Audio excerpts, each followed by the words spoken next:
Titik.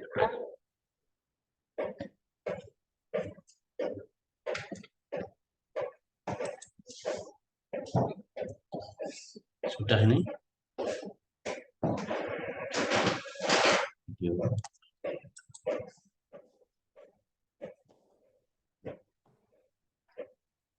Assalamualaikum warahmatullahi wabarakatuh. Selamat sore dan salam sejahtera untuk kita semua. Jadi untuk pertemuan kita pada hari ini dalam mata kuliah Hukum Ketenagakerjaan dan Perlindungan Tenaga Kerja dengan materi kita itu masih dalam perjanjian kerja ya. Kemarin kita sudah membahas tentang perjanjian kerja, kemudian sekarang ini juga kita masih dalam membahas tentang perjanjian kerja. Baik,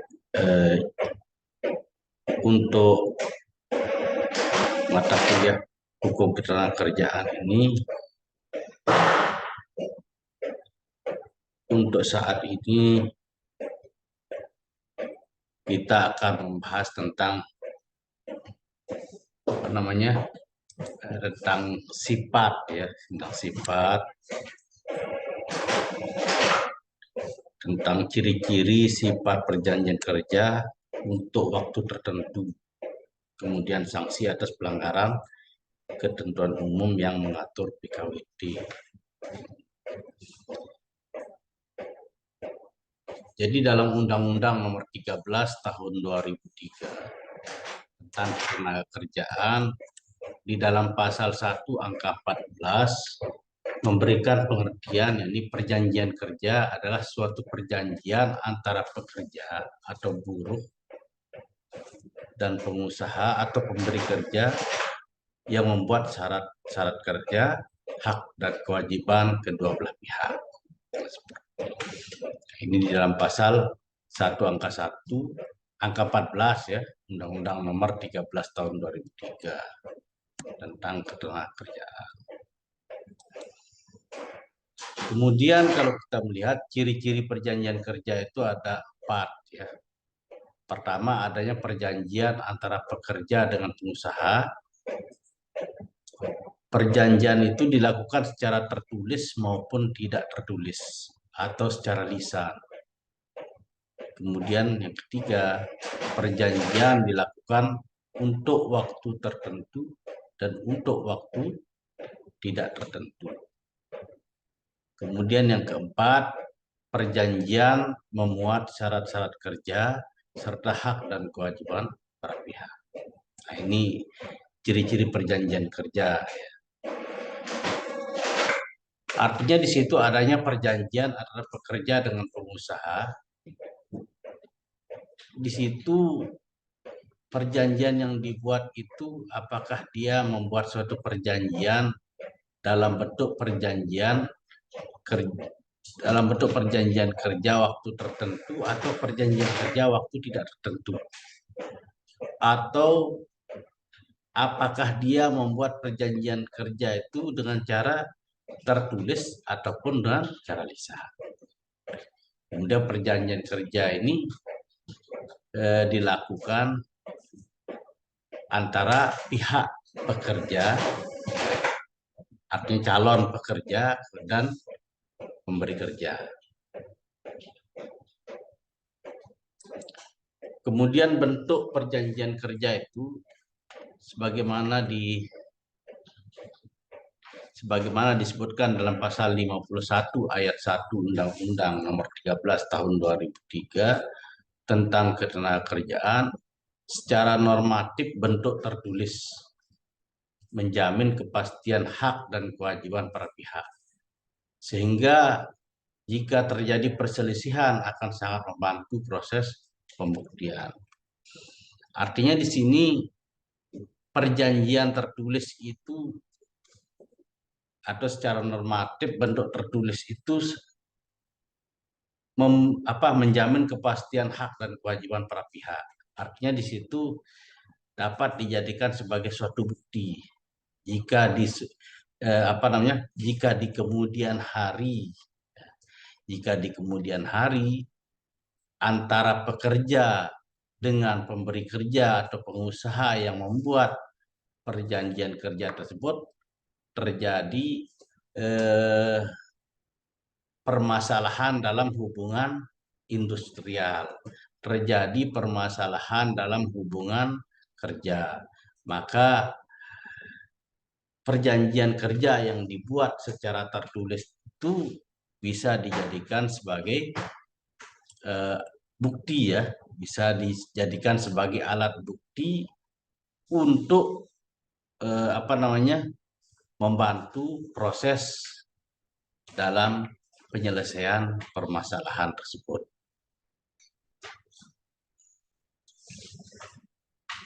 Oleh karena itu, bentuk perjanjian kerja ini yang tertulis ini bisa dikatakan sangat bentuk perjanjian kerja secara tertulis ini pertama sangat membantu secara dalam pembuktian melalui surat ya, karena surat termasuk juga sebagai alat bukti. Kemudian yang kedua akan memberikan suatu kepastian hukum kepada pekerja maupun pemberi kerja dalam melaksanakan suatu perjanjian tersebut atau dalam melakukan prestasi yang telah dibuat di dalam perjanjian kerja tersebut.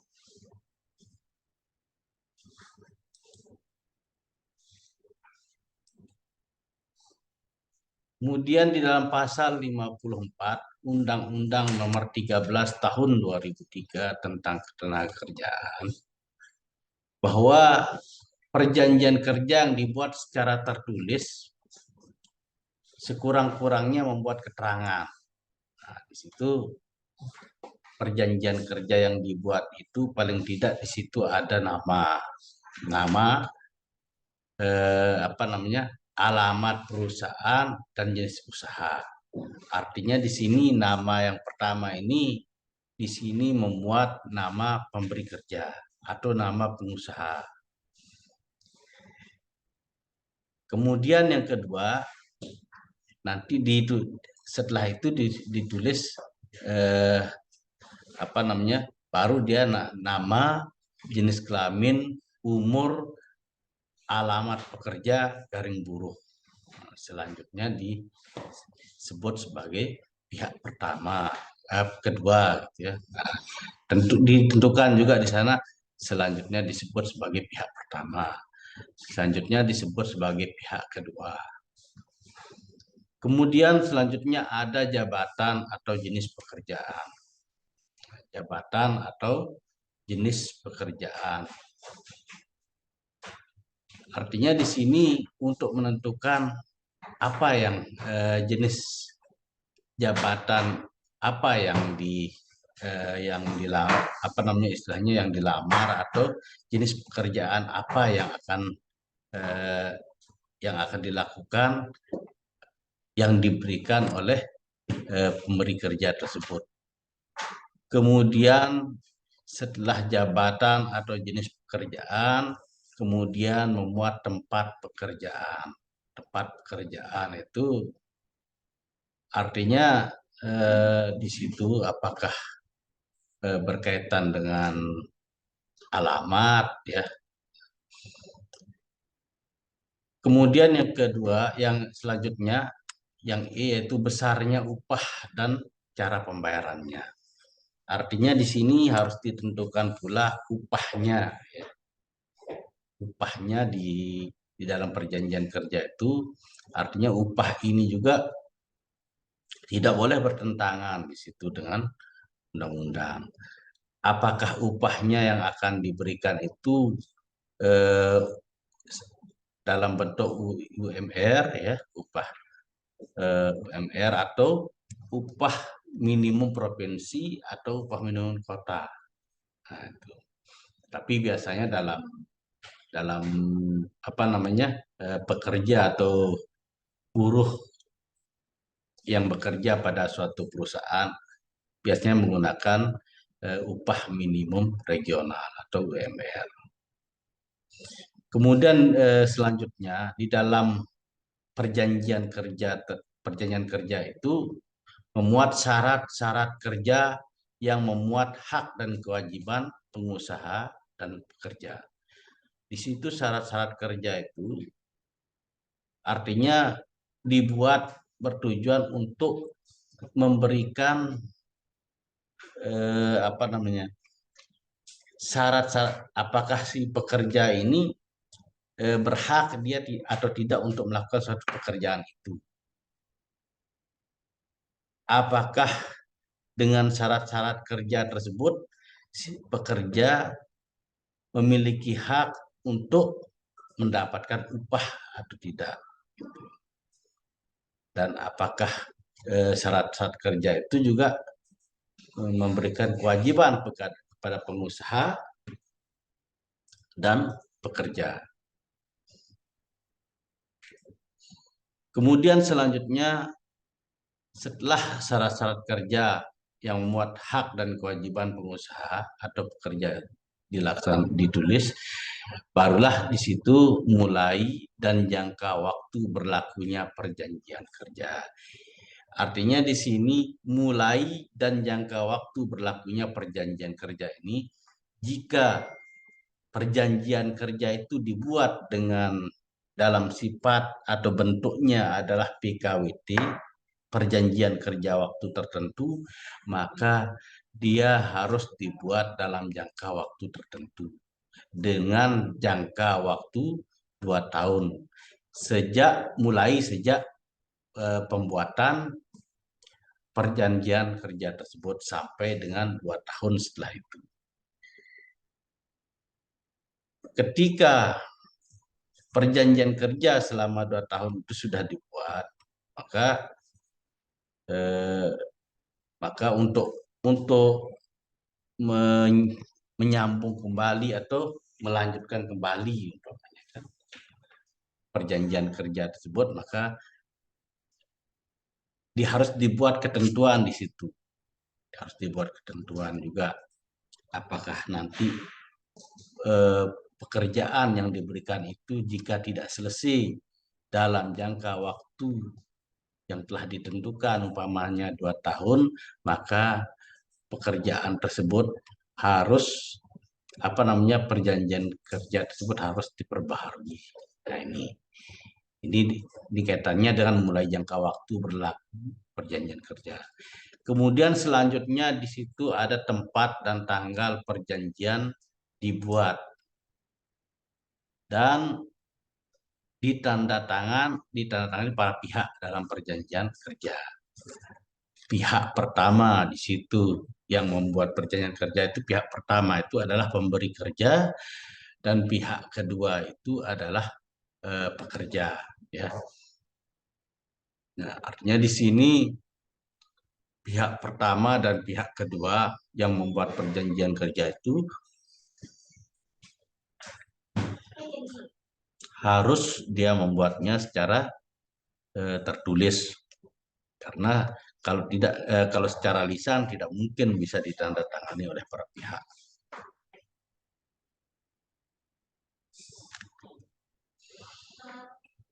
Nah, jenis perjanjian kerja, ya. Jenis perjanjian kerja.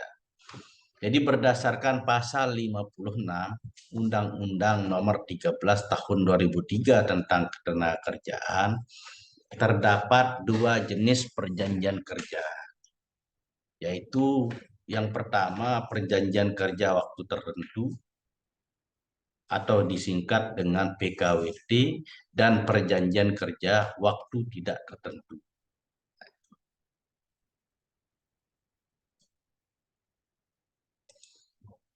Perjanjian kerja waktu tidak tertentu, ya.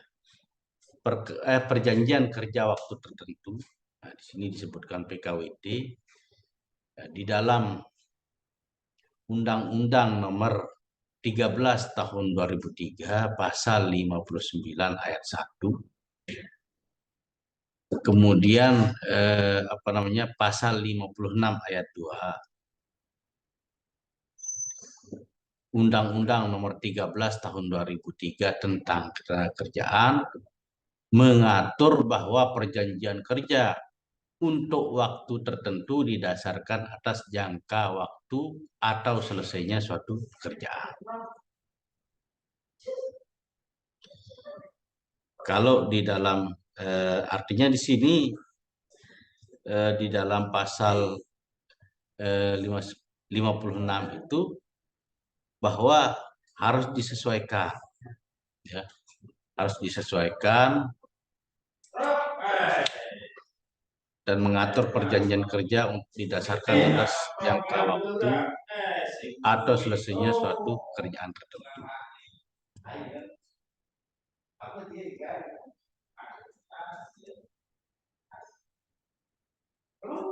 Di dalam pasal 56 ayat 2, ya, di dalam pasal 56 ayat 2, di situ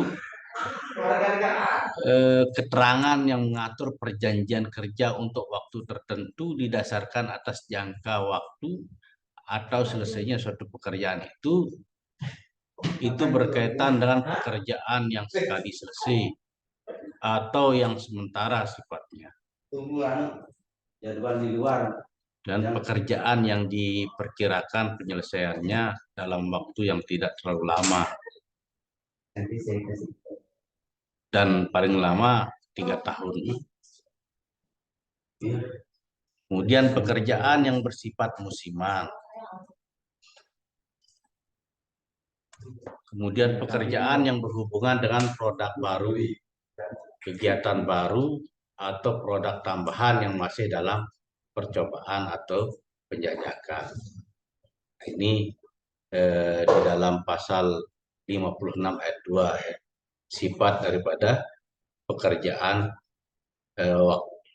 perjanjian kerja waktu tertentu. Oleh karena itu, di dalam PKWT ini, ya, di sini perjanjian kerjanya wajib tertulis. Wajib tertulis. Tidak boleh dia menggunakan perjanjian kerja lisan. Karena ketika PKWT dibuat dalam bentuk perjanjian kerja lisan, maka akibat hukum dari suatu perjanjian PKWT tersebut akan menjadi perjanjian kerja waktu tidak tertentu atau PKWTT. Nah, itu. Ketika suatu perjanjian kerja waktu tertentu dibuat dalam bentuk perjanjian tidak tertulis atau perjanjian lisan.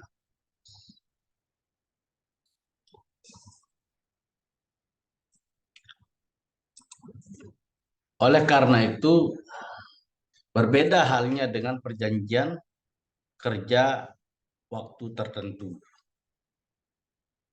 Perjanjian kerja waktu tidak tertentu. Kalau perjanjian kerja antara pekerja atau buruh dengan pengusaha untuk mengadakan hubungan kerja yang bersifat tetap, ya, maka bisa dibuat dalam bentuk perjanjian itu tertulis ataupun tidak tertulis atau secara lisan.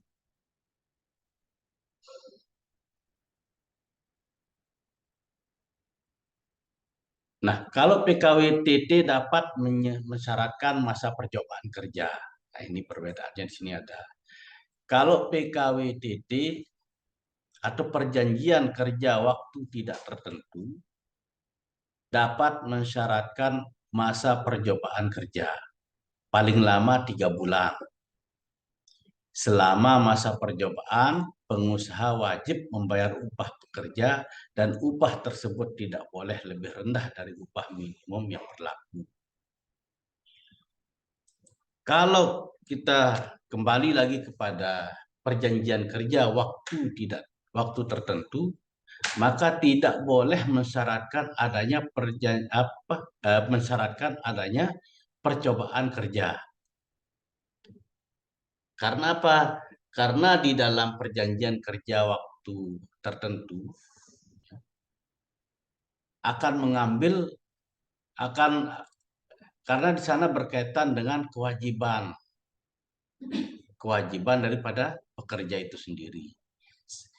Ketika masa percobaan dilakukan oleh PKWT, maka akan berakibat hukum eh,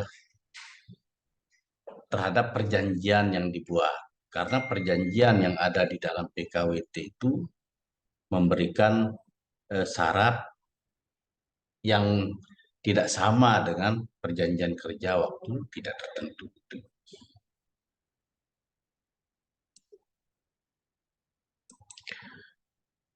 Oleh karena itu, perjanjian kerja yang dibuat ya berdasarkan kesepakatan kedua belah pihak, ya tentu di situ harus memuat apa namanya ada isi perjanjian yang harus dibuat oleh kedua belah pihak itu di situ memuat dua hal. Pertama, kewajiban terhadap buruh atau pekerja. Artinya kewajiban buruh ini adalah haknya pemberi kerja atau haknya pengusaha. Yang kedua, di situ ada kewajiban pengusaha atau pemberi kerja. Nah, kewajiban pengusaha ini adalah haknya pekerja atau buruh. Misalnya di situ kewajiban buruh itu adalah pekerja itu adalah wajib melakukan pekerjaan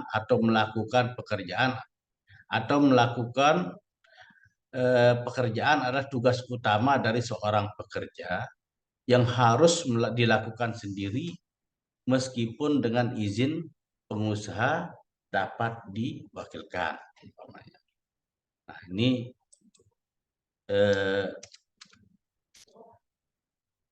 melakukan pekerjaan ini adalah kewajiban dari perjanjian. Melakukan pekerjaan ini adalah merupakan kewajiban dari pekerja atau buruh.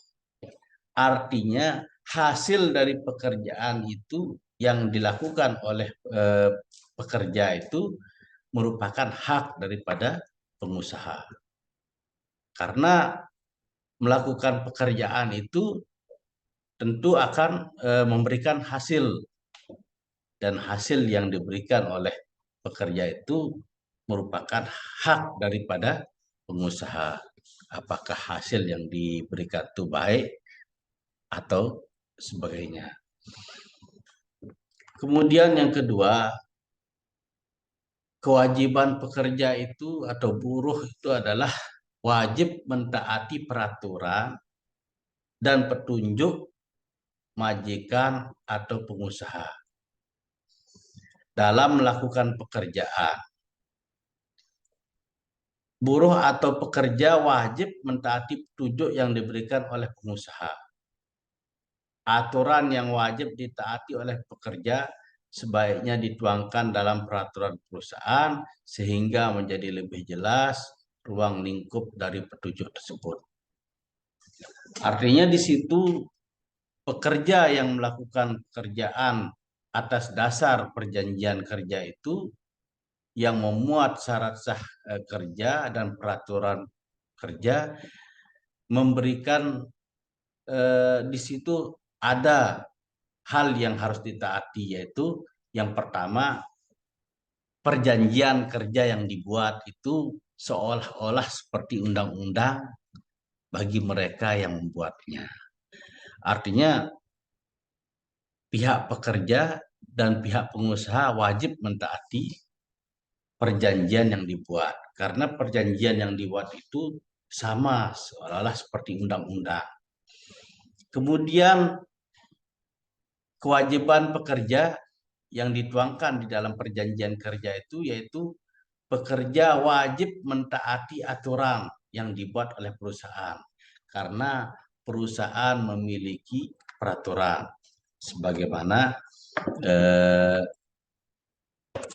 atau perusahaan ini yang aturan perusahaan ini yang kita sebut dengan apa namanya hukum kemarin sudah kita sebut kita apa namanya pada pertemuan yang pertama itu ya, pada pertemuan yang pertama itu bahwa yang namanya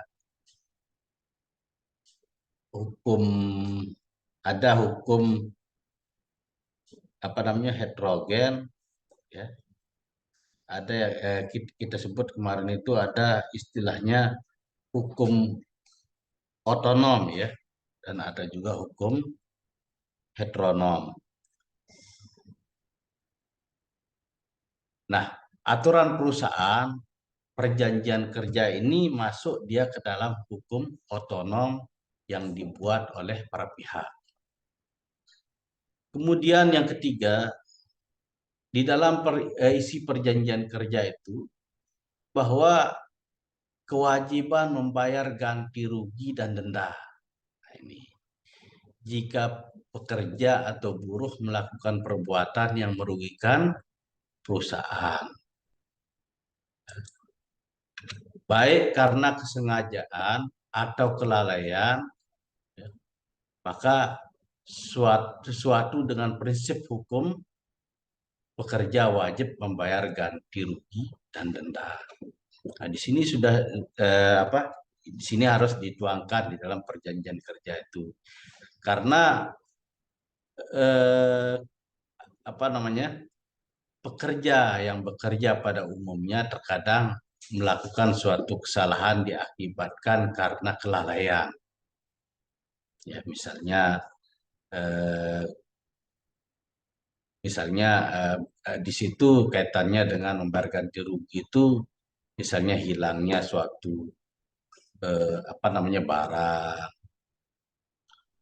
atau rusaknya suatu barang yang ketika dia bekerja, maka dia harus melakukan ganti rugi. Nah, ini adalah kewajiban kerja atau buruh yang ada di dalam isi perjanjian kerja itu sendiri.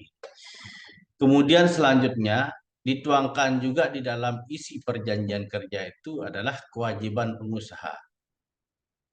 Kewajiban pengusaha atau pemberi kerja. Adapun kewajiban pengusaha itu, nah ini saya katakan tadi kewajiban pengusaha itu adalah hak daripada pekerja. Kewajiban pengusaha itu adalah pertama membayar upah, ya, membayar upah.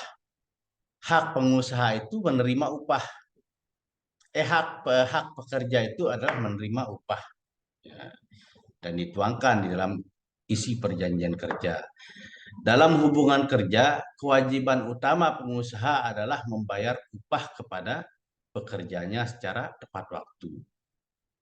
Ketentuan tentang upah ini juga telah mengalami perubahan pengaturan ke arah hukum publik dengan adanya campur tangan pemerintah dalam menetapkan besarnya upah rendah yang harus dibayar pengusaha yang dikenal dengan upah minimum maupun pengaturan upah.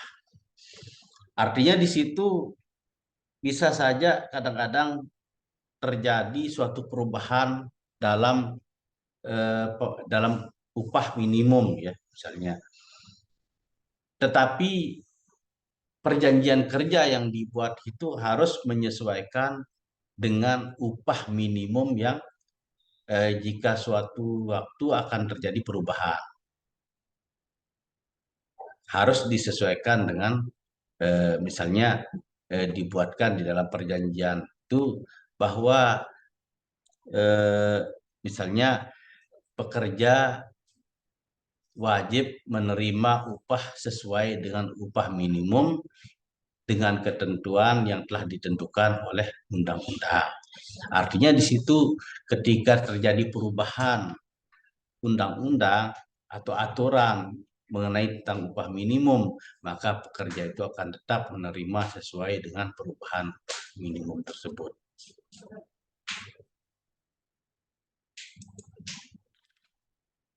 Kemudian selanjutnya kewajiban memberikan istirahat atau cuti. Nah, ini haknya pekerja. Jadi setiap pekerja itu memiliki hak untuk istirahat atau cuti.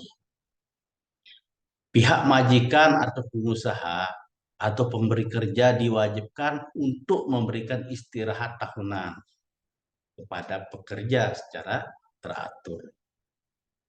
Jadi pekerja itu mempunyai hak istirahat ya setiap tahunnya.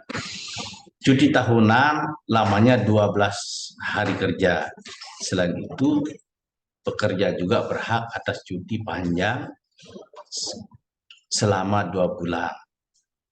Setelah bekerja terus-menerus selama 6 bulan pada suatu perusahaan. Kemudian kewajiban mengurus perawatan dan pengobatan majikan atau pengusaha. Ya, artinya di sini kewajiban mengurus perawatan dan pengobatan. Majikan atau pengusaha wajib mengurus perawatan atau pengobatan bagi pekerja yang bertempat tinggal di rumah majikan. Ini mungkin kaitannya dengan beda lagi kalau yang karena di sini perjanjian kerja itu bisa saja dibuat dalam bentuk perjanjian kerja yang dibuat antara pemberi kerja dalam bentuk pengusaha dan perjanjian kerja yang dibuat dalam bentuk bukan pengusaha. Misalnya kaitannya di sini dengan asisten rumah tangga. Nah, di sini disebutkan di dalam pasal 1602 X KUH Perdata. Mungkin hanya sekedar itu yang bisa saya sampaikan, dan untuk kuliah kita yang terkait dengan perjanjian kerja ini tentu ada hal-hal yang yang terkait dengan mungkin ada pertanyaan kan nanti kalau ada pertanyaan silakan diketik aja ya, ditanyakan melalui WA.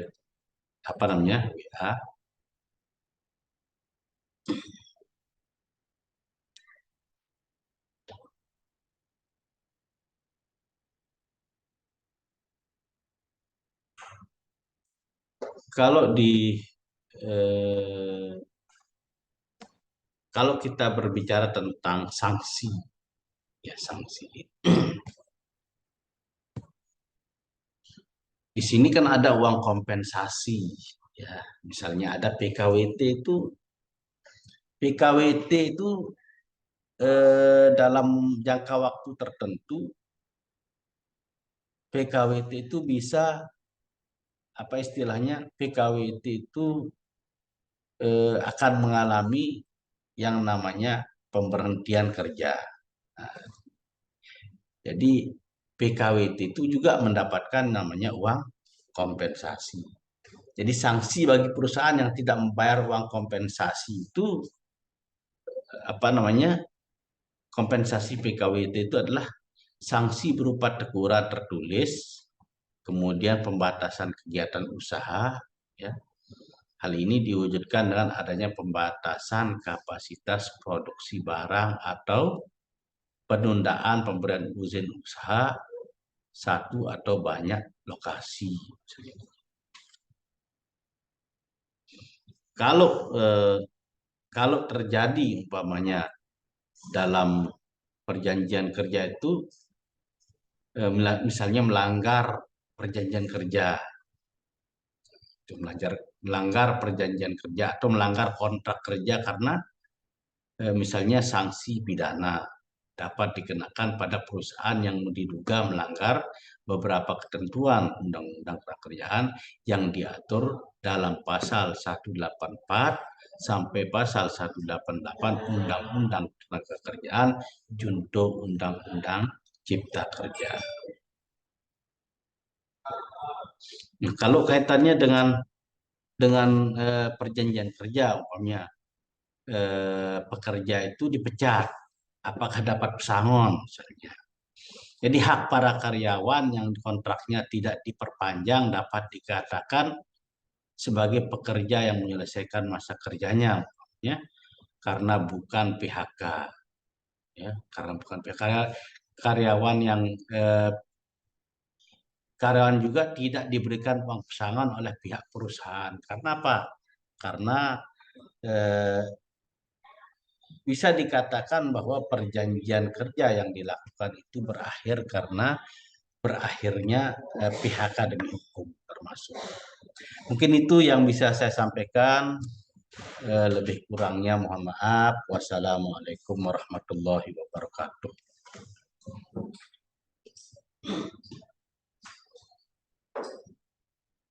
Yuk.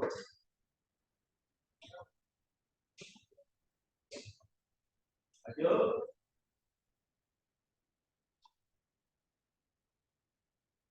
Yuk. Hah? Yuk.